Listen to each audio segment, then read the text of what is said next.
1 in 8 men will get prostate cancer in their lifetime. For black men like me, that risk rises to 1 in 4. They're truly shocking stats, which is why I want everyone to take the Prostate Cancer UK's online risk checker right now. If you catch prostate cancer early, there's a good chance that it can be successfully treated. So don't leave it to luck. Check your risk and find out what to do next at prostatecanceruk.org/risk check. Men, we're with you.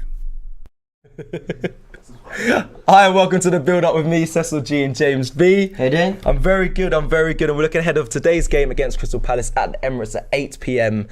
Let's start with, how are you feeling? It's good to be back. It is. Seen all the teams play this weekend. Does that happen regularly? I feel like every time we do this, we always come back off the back of watching everyone else play. What was our last I think Spurs was a Sunday, and then Arsenal Brighton was a 5:30 kickoff. So yeah, there's been a few kind of seeing the others do their jobs, and then it's up to us. But this time, I mean, everyone's played, and now we kind of know the task for the rest of the week. Is that added pressure for Arsenal? I think so. Or would they prefer to see the results before we play? If you as a player say... No, I think when you've seen what everyone's done, and we're going to go through some of the results, and you see that teams in and around us have dropped points. Most of them have. Yeah. It presents an opportunity, which has probably added pressure. So yeah. Fair enough. You guys will see us wearing the prostate cancer badges. A lot of the AFTV members today support, obviously, of prostate cancer. If you can donate, please do. There would have been an ad that you've just seen on the intro of this show. But if you can, please do. And amazing thing to donate to. So good words from Robbie there as well. 100%. Right, let's look at the fixtures of the weekend. I know we just spoke about that. Obviously, we're the last to play. Let's go through some of the results, because there was actually some very fascinating games this week. Do you know what? A Saturday.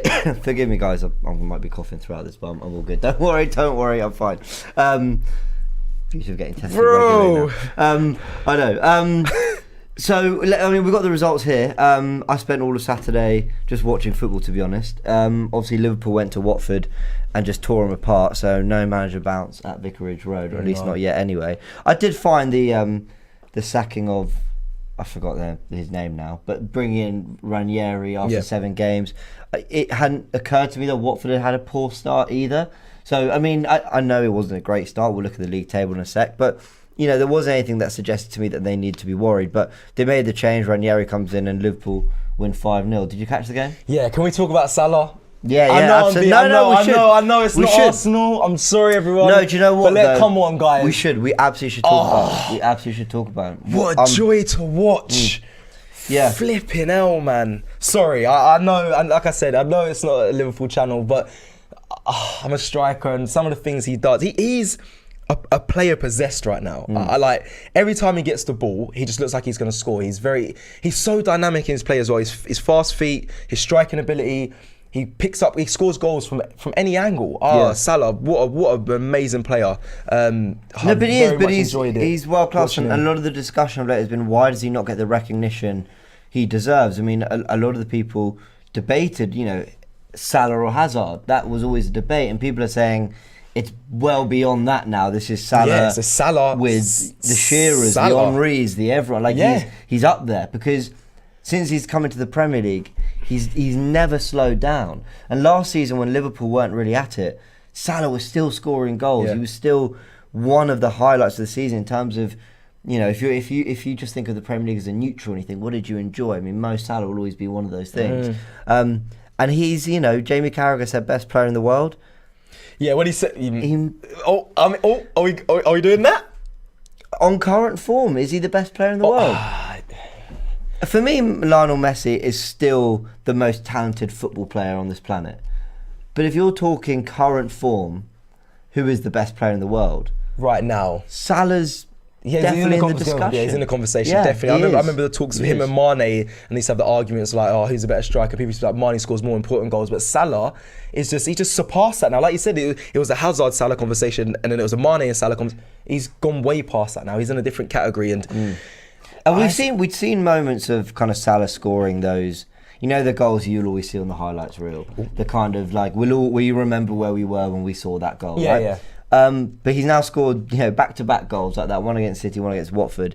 And he's just doing things that you think, oh my God, this is like another level. Bro, there's times where he has the ball stopped dead. There's like 3 players round him. I don't know how he does it. He just strikes it and hits the roof of the net. And it's like, where do you even generate the power in your body to find strike the angle every time? Oh my Lord, he is, yeah. Do you know what?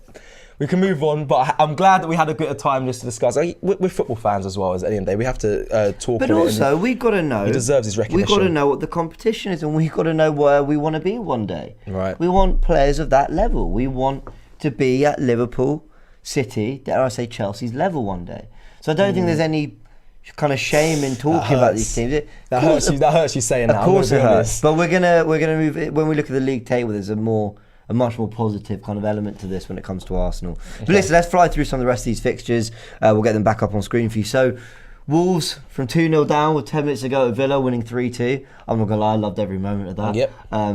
Villa fans will hate me for that, and they'll probably be wanting revenge on the Friday night. But you love that game. I love the next game after when you speak about the next game. Fair enough, and we'll get to that. But I just thought Wolves, who have been quite unlucky this season, played well and not picked up points they've deserved. I did really enjoy them, down and out, and then the 3-2 comeback. Listen, it's happened to Arsenal before, and it's painful. But in terms of being on the losing end of that. But I did enjoy it, and obviously Villa are a team that are in and around us. They're trying to sign Emile Smith-Rowe all summer. They stole Buendia from us and all that. We played them Friday. Emi Martinez is there. Yeah, and we played them Friday. So. There's a little bit of a rivalry weirdly building there, so I did enjoy that, and hopefully we finish them off on Friday, but let's see. Go on, talk about this next one. Leicester United. Man United. Now, for me, this is the one as well, because I have so many friends that are Man United fans. I had a friend that was there in the box, courtesy of the Premier League, Man United fan. When Mason Greenwood scored that goal, give me Snapchats, give me tweets saying, ha ha ha, look who we've got. We've got the real youngster that's a star over Saka. I was like, okay, cool. Mason Greenwood. Yep, Mason Greenwood. He is a quality player. He is. He's a quality player. I have my hands up, but... He didn't do enough to win you the game. United fans, sorry, had to get it in there. But yeah, no, it was a great game. Like Harry Maguire wasn't at fault for all those goals. Yeah, he was. Not all of them. He didn't have he had a shocker. Yeah, he didn't have a great game. But yeah, no, it was interesting. It's nice to see Leicester. Leicester are a team as well that not going to say gone under the radar, because they've always been a good side. But I sometimes forget how good they really are, and they can cause big or top teams a lot of problems, and they did that against United on the weekend. They've not been as good this season as we've seen the last couple of years under Brendan Rodgers. So, to put in that kind of win and performance against Man United, it was kind of due. Like, you knew you had that in them. So yeah. City doing the business, 2-0 win against Burnley, comfortable stuff for them. Brighton dropping points in Norwich, I thought was interesting. I mean, again, Brighton, one of those teams that are in and around us.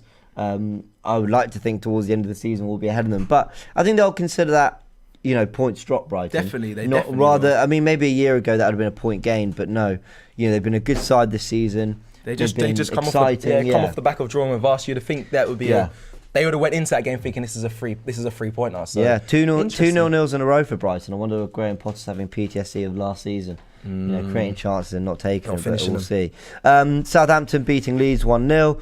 Chelsea the 1-0 at Brentford, though it wasn't easy. Brentford pushed them all the way. Brentford, we should talk about them a little bit as well. Good side, but it's the same thing. Kind of context doesn't matter with Arsenal, but then you look at all these other games and you look at these other teams. Chelsea, they won, but they struggled at Brentford.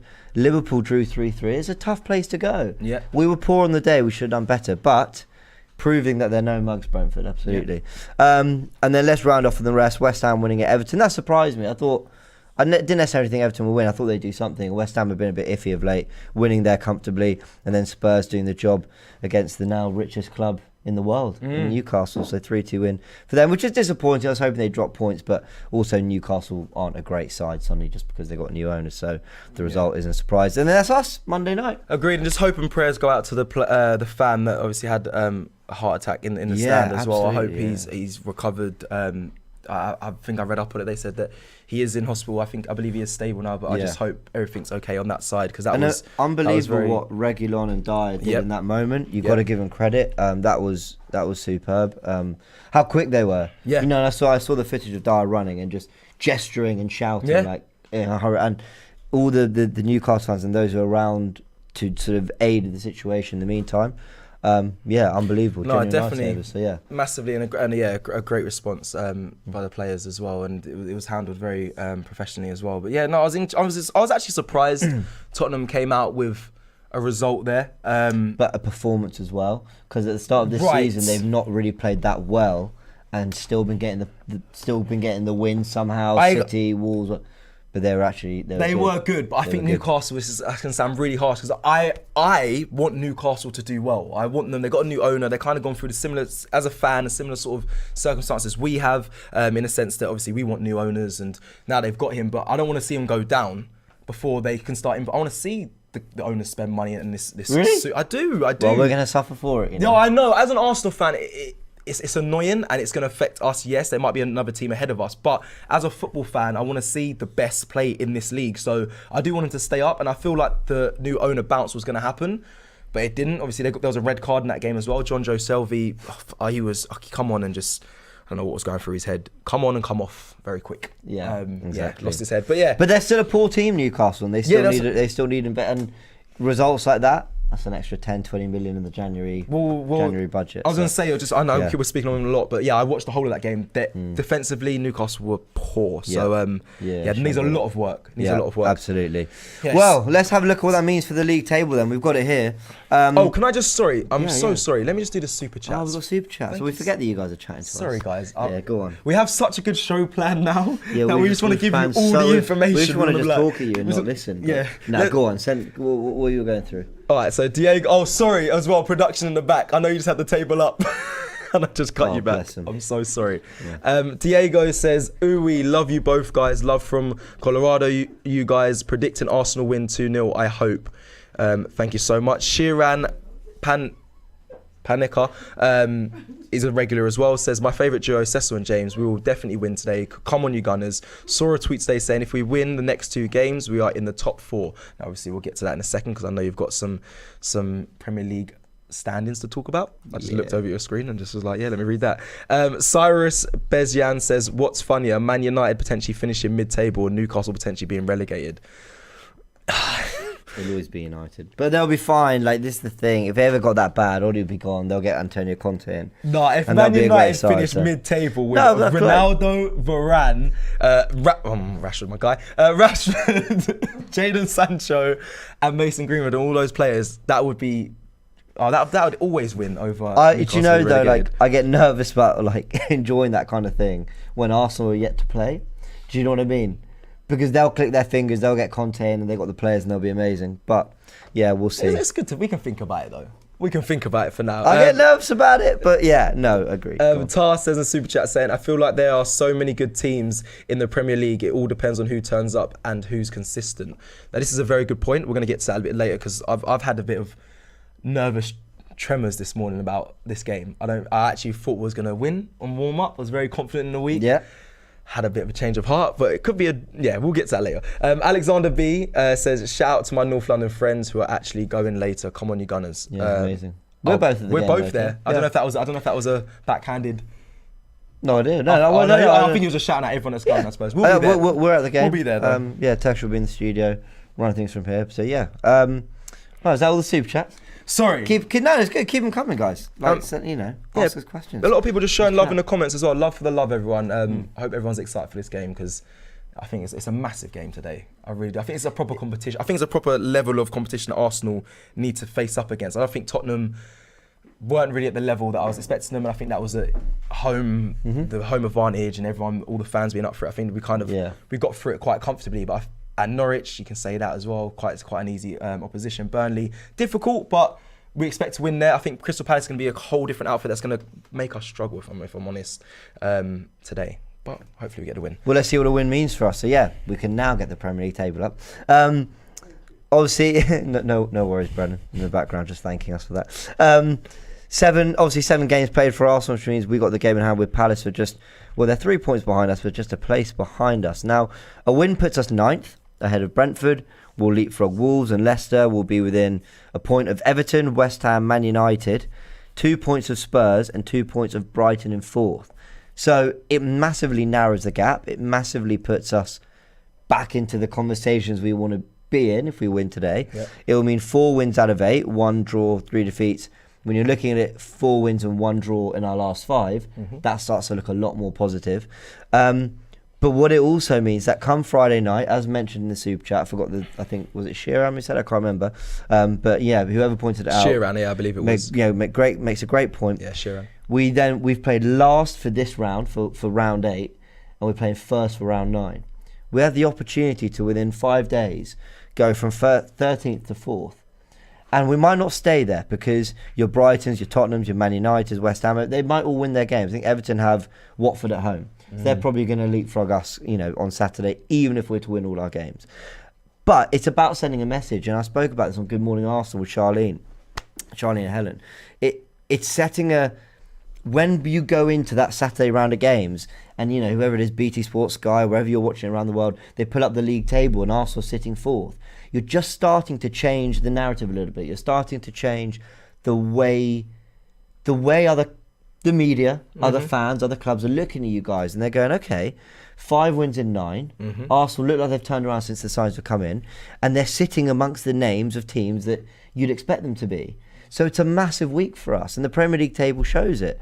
It's not a disaster if we pick up 4 out of the next 6. But we need to have better standards for Arsenal. We need to see this as an opportunity with then Leicester away, who we know are iffy, and Watford at home, to start re-racking up the points. And I said this at the end of, just as we went to the last international break, I said if we win this next 4, we'll be in the top, not win the next 4. I think if we win 3 and draw 1 of our next 4 games, that would put us on 20 points. I think we'll be in the top 4. Yeah. Come the next international and how break. important, James, was it for you when you spoke about Arteta just going on a run? We haven't seen a run from Arteta. I mean, I don't know if he's ever really delivered a run, and I don't count the 5 wins in a row end of last season because the season was done. Yeah, that there's no pressure to that. There's nothing to it. This is different. If he can put together, I'm losing count of it, but it's something like 7 wins, 2 draws, or 6 wins, 2 draws, or something. If he can put that together, is that on top of what we have? That's a run for me. Is that on top of what we have right now? Because we're currently 4 games unbeaten. What are we now? We're now 3 wins and a draw. 3 wins and a draw. Yeah. So another 3 wins and a draw. 6 wins, 2 draws. That for me, that's a run. Yeah. That's 8 games undefeated in the league, and only dropping points in 2 games. That I think. For any team, that's pretty decent form. For Arsenal, the way we've been, that's good form. We should be happy with that. And it's doable. I actually think it's massively needed for Mikel Arteta's job. And I know that's quite direct and deep, but everyone's saying, give him till Christmas. Give him till Christmas. I want him gone by Christmas. So I think if he gets that run that we just spoke about there, it can change the narrative for a lot of fans that might bring him on side, say, do you know what? We're up the table now. We're looking a bit better. I can see his style of play, and he might be able to last within the job longer than what most fans are saying. Arsenal have a good season if they beat the teams they're meant to beat. Right. It's as simple as that. And so we're not actually asking too much here. That's low. That's lower the standards, by the way. That is. I know. It's lower than the standards you have for this club, but at the same time, it's a massive upgrade on what we've been doing the last 2 years at the back end of Emery and start of Arteta. So it's big. It's big. Anyway, should we go to some match facts? Let's go to some fun facts Let's do it. Let's start with fun fact number 1, James. Talk. We've got a couple here. We've been talking a lot about the other games, so I think we're going to fly through some of these. Fun fact number 1: Arsenal have won just 1 of their last 6 Premier League meetings with Crystal Palace. That includes 4 draws and 1 defeat. Although our last victory against them was in May. Hold we beat on. them 3-1. Didn't we play Palace where Giroud did that back heel goal in there, that flick? Yeah. Oh my days. Yeah, that was Palace, That was Palace, wasn't it? I'm pretty sure that was Palace. No, it was. Yeah. I'm sure. I'm losing my mind, but I'm sure I saw that. But then our last 3 at the Emirates, we've not beaten them. That was at the Emirates. 3-2 defeat, 0-0 draw, and a 2-2 draw. That goal though. Sorry, I know that's mad. That goal was insane. Mad. Okay, interesting. Fun fact number 2. Arsenal have won their last 7 Premier League home games played on a Monday, scoring 15 goals and conceding just twice. Yeah, we quite like a Monday night apparently. Oh, interesting. Monday night under the lights. Yeah, there you go. And then fun fact number 3. Fun fact number 3. Then. Fan fuck. I stumbled. What do you want me to say? Well then. I might change the name of these. Bloody hell. Who did the fan fuck, James? Fucking. Alright. The way I knew I got it wrong, I thought, we're going with it. Fun fact number 3. Arsenal have won 4 of their last 5 Premier League. You know, the one person you don't want in the studio is Charlene. Charlene's here. Big up Charlene. Charlie and Cecil. Arsenal have won 4 of their last 5 Premier League home games, as many as they had in their previous 15 at the Emirates combined. I've lost my head now. You talk about this one. Well, that's a good fan fuck. I can't lie. I'm really that was a good one. The last one there. Arsenal won 4. Yeah, good. It's good. Of their last previous at the Emirates combined. It's a good stat for us. It's in our favour. I'm glad. Thanks for that, James. We do enjoy. Move on. Your fun facts. Just move on. I'm going to change them to match facts or something. Yeah.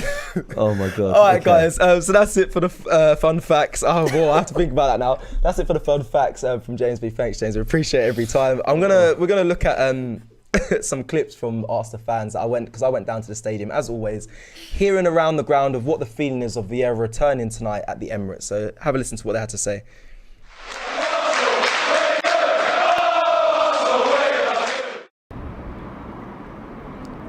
Yes, my people, we have returned. The Premier League is back, and this Monday night we take on Crystal Palace here at the Emirates Stadium. And not just that, Patrick Vieira is back.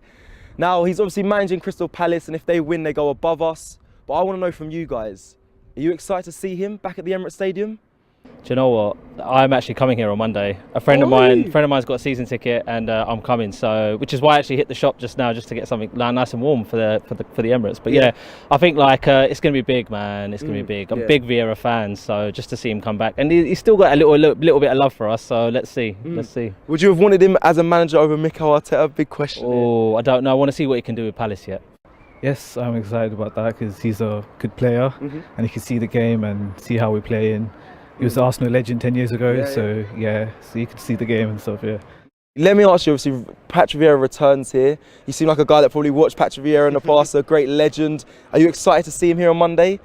Yeah, I am excited to see him back here. I grew up with him, you know, being a general at Arsenal, and hopefully it'll be good to see him back here. It'll be good to see him back. Yeah, good. I'm looking forward to it. I know Palace have been doing really well. I think Vieira is going to have a really big and really warm reception here, so I'm looking forward to seeing that for him as well. I think it's going to be really good.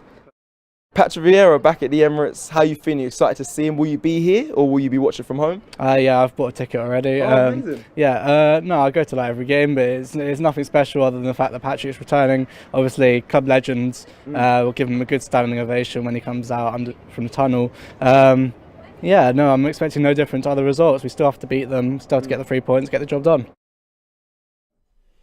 How are you feeling about Vieira returning back to the Emirates? Are you going to give him a standing ovation when he walks out? Yeah, because this is one of, and people have argued on forever Arsenal, the greatest player in our history. I know you say Thierry Henry, I do too.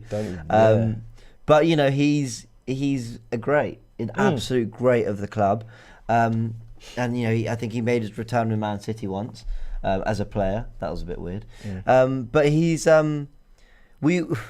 I think in a perfect world for Arsenal fans, we finished top of the league and Palace finished second. Yeah. That's what everyone wants. They want Vieira to succeed. And I think quietly, and I don't think a lot of people will be saying this loudly, I think quietly people want him to do well, to know that there's maybe something there for us in the future. So there you go. I don't think this is just we're just so kind-hearted, we all want you to do well. I definitely think that's a part of it. But I think we also want him to really come through as a manager and know that might be an option for us. Like when you look at Pep Guardiola, former Barcelona, and I know he's one of the extremes in management, but former Barcelona then takes over the club, and I do think Arsenal fans kind of like that romance at times of like Ollie and Man United. Had to. Don't put Solskjaer and Vieira in the same sentence. Had to. But but that's what I think a lot of fans want as well. That's interesting, James, because you're very good at your job. Because that was going to be my next question. Would you want to have Vieira here at Arsenal? And like that fan said, he said he's going to see how he does at Palace. Something that crosses your mind, something you'd be intrigued about. Do you think Vieira has any feelings about not being asked for the job over Arteta when he came in? I don't think Vieira should. I'm not saying he does, by the way. I don't think for 1 second that Patrick Vieira should feel disappointed to not be the Arsenal manager right now, because I would argue he's not done enough in management to be the manager. But what the hell does that make Arteta then? That's the point. You know, Arteta wasn't a legend, Vieira was. Yeah. He wasn't as good a player. You can't say Arteta knows the club as well as Vieira. Or, I mean, unless you're talking about knowing the Emirates Stadium and the modern Arsenal, but is that necessarily a good thing?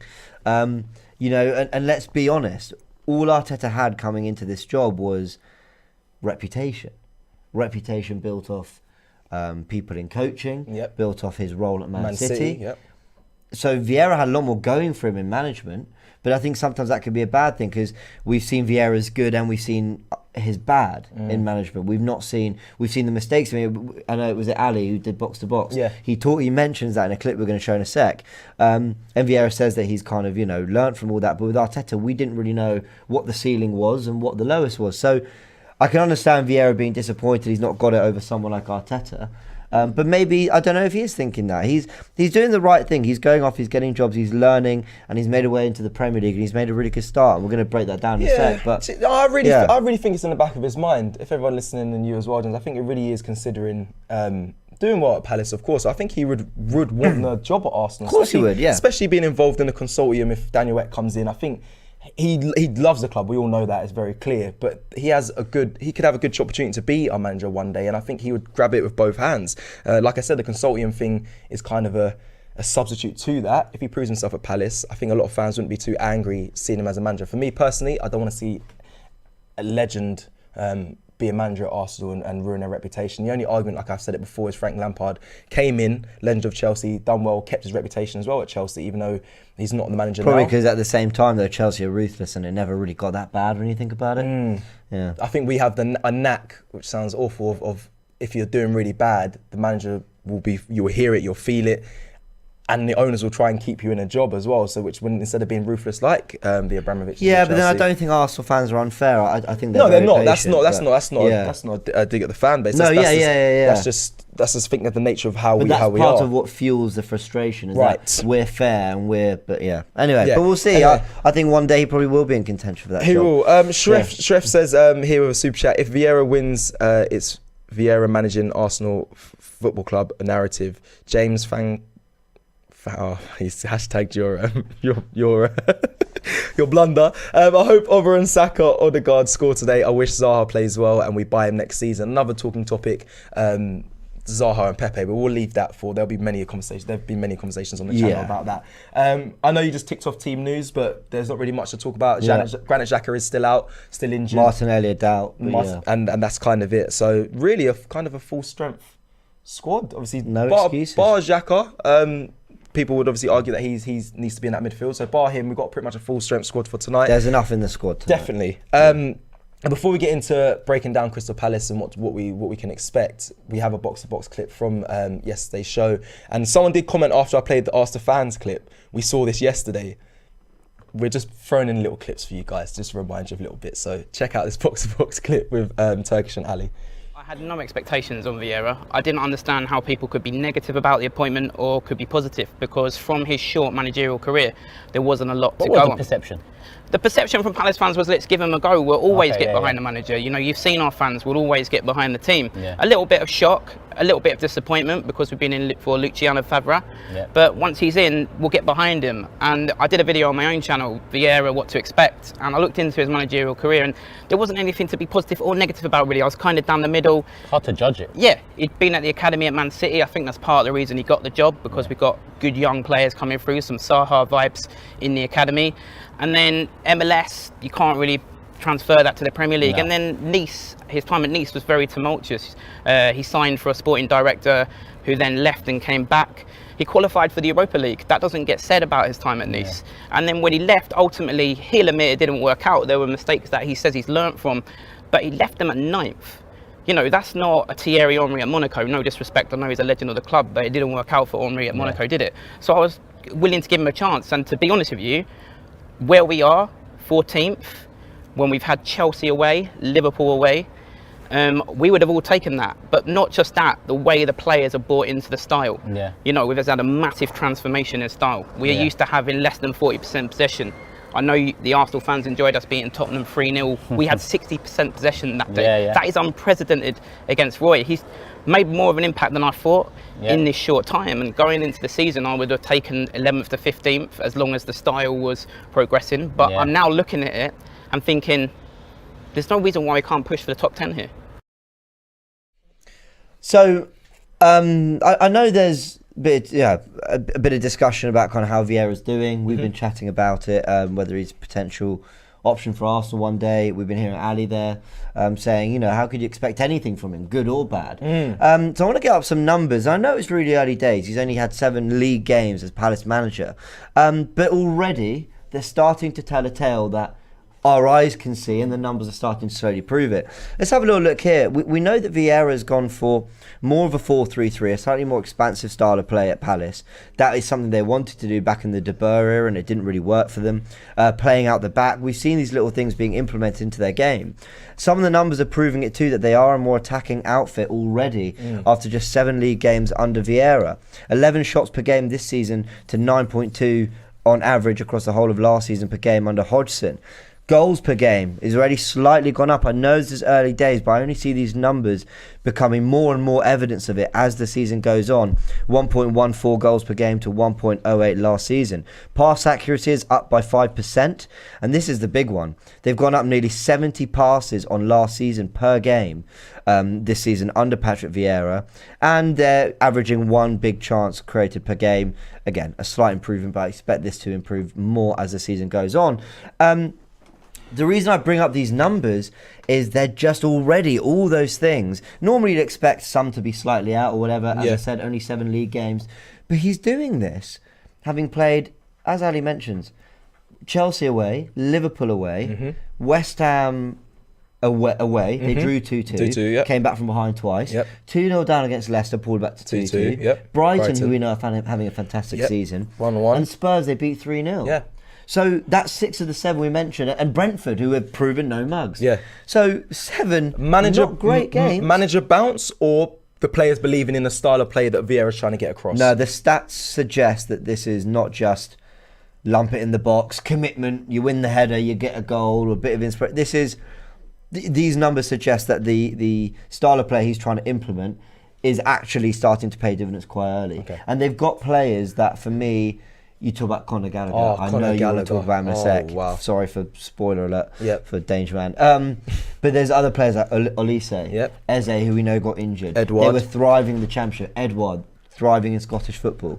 Really shrewd signings. They paid nearly 20 million for Gehi from Chelsea. I've never seen him play, but they really rated him highly.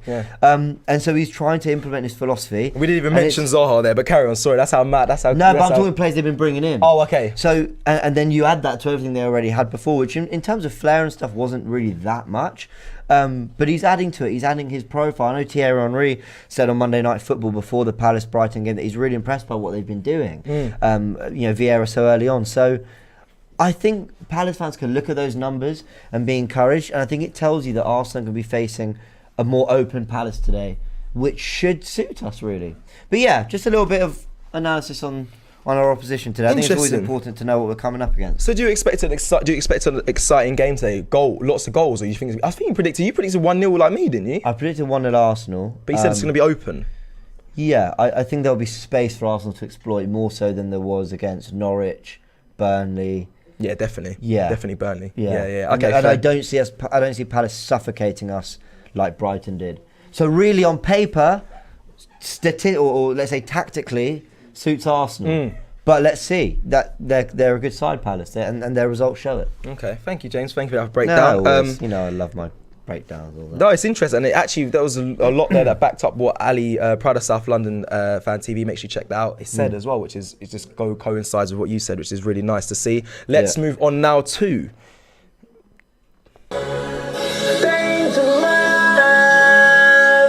It's really loud. Nobody cares, Cecil. Really loud.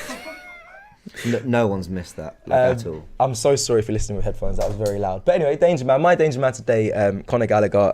Do you know what? I'm not going to go too over the top. I watched him. I was at the Crystal Palace Brentford game. Big up Premier League. I was there. They looked after me, and I went to go watch them. And he was the standout, actually. He was the one pressing the ball down, working hard, being the main threat. If I'm honest, his end product wasn't the best. However, he had created so many chances for himself. I was like, oh, this player's going to do really well. And he has gone on and proved to do really well. I'm just going to run through his stats for you. I hear from you, James, quickly. Position, he plays attacking midfield. Normally on the right, he's heavily right-footed. He's played 6 matches, scored 2 goals. He's got 1 assist. And his pass completion so far this season is 83%. So he knows how to keep the ball well. And he's a big threat. Obviously, he was at Chelsea as a youngster, came through the academy at Chelsea as well. And that academy team is not a joke. The Chelsea of that time as well, they were winning FA Youth Cups year in, year out. So he's got good foundation and he's come forward as well. Someone just made a poll. What do you think of Cecil's? Wait, what are we doing? What are we doing here? Give me more. I thoroughly back this poll. Oh, you usually not, because obviously you said give me more. What do you mean everyone's saying it? No. Sorry, just cut my analysis there. But yeah, big up Conor Gallagher. I think he's someone to watch now. I know a lot of people say Wilfried Zaha. Of course, he's definitely a threat, and so is Edouard. He comes to Palace on great form. But Conor is the one I'll be looking at today. Yeah. No, and the kind of player who will cause Arsenal problems. You can see Arsenal being on the front foot, having a lot of the ball, and then from the little, and forgive me if this evaluation of Gallagher's wrong, but looks to me like the kind of midfielder who might get into the box late, get in beyond, pick up a space where we switched off.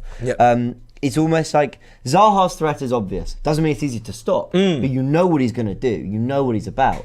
With Gallagher, I still think there's that kind of mystery, especially when he's playing in midfield, central midfield, especially when we can have a lot of the ball. So yeah, I'm hoping he has a bad game today. It's better for Arsenal, but I'm sure he'll thrive at Palace. Do you know what? Palace have a lot of players that draw fouls. He draws a lot of fouls, Conor. Does he? Yeah, he does. So with that, him, Zaha, they've got tricky players. Obviously, Eze's injured, but when he returns, Palace are. This is why I've been watching them. This is why I had a bit of a change of heart of me being confident of going into this game. I think they've got a lot of players that we may struggle with today. But that was my danger man. I've got a quickie super chat here before we go on to Spotlight On. Double A says, guys, Vieira is enemy today. Stop obsessing. It's okay to pay tribute to a legend of this football club. We all want Arsenal to win. But yeah, well, I think it's, Well said. You said that a lot more. You said that very politely. Let's move on to Spotlight On. So this is obviously a section of the show now where I go and look at players that I'll be keeping an eye on, that I'll be looking at within the Arsenal squad. Who am I really going to focus on? And today I've chosen Pepe, Nicolas Pepe. I know Turkish chose Aubameyang and his reasons were superb for choosing Aubameyang, the player that he'll be looking at and wanting a lot from. But today it has to be for me, Nicolas Pepe. I don't know if he will start. I think he gave a shout out to Tomiyasu as well, actually. Oh, he did as well? I think did he say Tomiyasu? Yeah, he did because obviously Zaha's going to be a difficult threat and it'll be interesting to see how he deals with it. Very true. Tomiyasu, another one that you should be keeping an eye on. Guys in the comments as well, people listening, who would you put your spotlight on? Who are you going to be looking at today? Who's the main player you're going to be focusing on? Like I said, mine is Pepe, mainly because of it's a bit biased, but because of the Zaha and Pepe kind of ordeal, I wanted Zaha from the beginning. We end up with Pepe, which is fine, but for me, he has not been the player that I think most Arsenal fans wanted. I know a lot of fans do heavily rate him, but he hasn't been up to it. So I expect a lot from him today. I need him to get back on that form we saw at the end of last season. If he starts. And I don't think he'll start. You don't think you think he'll put Saka still in there? I think Saka will be on the right, Yeah. Well, if Pepe does, I'm sure if Pepe does not start, you will probably see him feature at some point in the game. So that is it. Pepe is ultra talented. Yeah. Ultra talented. It's just about consistency. But I'm not at a point yet to where, for me, that's not even still on the manager and the managers we've had and how they've used him. I'm not past that yet. I still have that level of kind of excuse for Pepe. I think the quality's there. So yeah, we'll see. Yeah, what are we laughing at? Sorry, Rick Wick says Danger Man merch now. It's not happening. We need some of that stuff. We're not sorry, getting and just quickly before if you think I'm sitting here in a Danger Man t-shirt while you play that stupid song, like I'll quit the build-up. This is a must now. Right, AFTV Christmas list. Right, so just quickly before we move on to top squad, I obviously asked people watching and listening who their spotlight would be on. People are saying Ben White.